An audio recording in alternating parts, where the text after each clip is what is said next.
안녕하십니까. 진이 경제사안 책의 진입니다.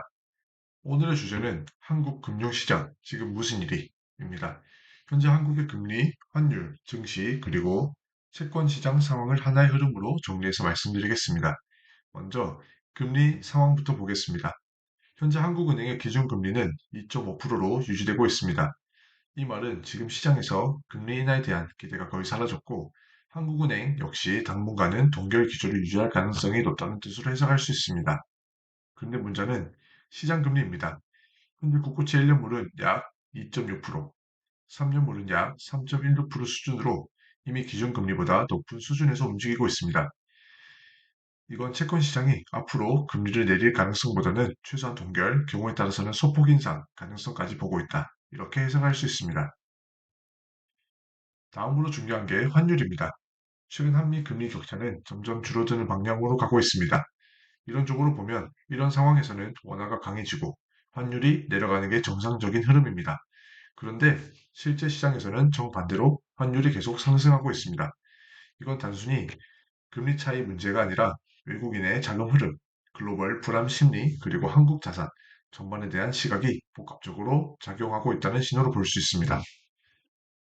이런 상황에서 만약 미국 경제 문제나 금융 불안으로 미국 증시가 크게 흔들린다면 한국 증시, 특히 코스피도 같이 하락할 가능성이 매우 높습니다. 코스피가 하락하면 가장 먼저 나타나는 현상은 외국인 자금 이탈입니다. 그리고 정상적인 흐름이라면 증시에서 빠져나간 자금이 채권 시장으로 이동하면서 금리를 어느 정도 잡아줘야 합니다. 하지만 지금은 그게 쉽지 않습니다. 이미 국고채 금리가 많이 올라와 있기 때문입니다.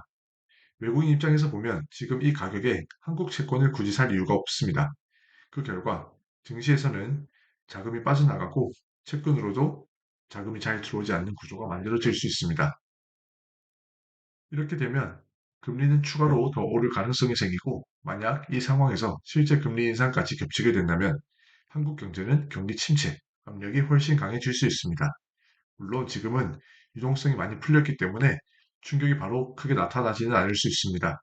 하지만 이런 흐름이 계속 이어진다면 중장기적으로 경제가 쉽지 않은 국면으로 들어갈 가능성은 분명히 존재합니다. 다만 이 상황에서도 명확하게 유리한 쪽은 있습니다. 바로 수출 기업들입니다. 환율이 높다는 건 원화 약세를 의미하고 이는 수출 기업들에게 가격 경쟁력과 실적 측면에서 계속 유리한 환경을 만들어줍니다.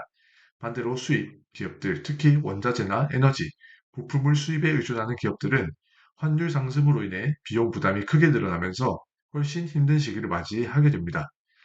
정리해보면 현재 한국 경제는 금리, 환율, 증시, 자금 흐름이 동시에 부담으로 작용하는 국면이고 방향을 잘못 잡을 경우 경기 침체 리스크에 빠르게 커질 수 있는 상황이라고 볼 수 있습니다.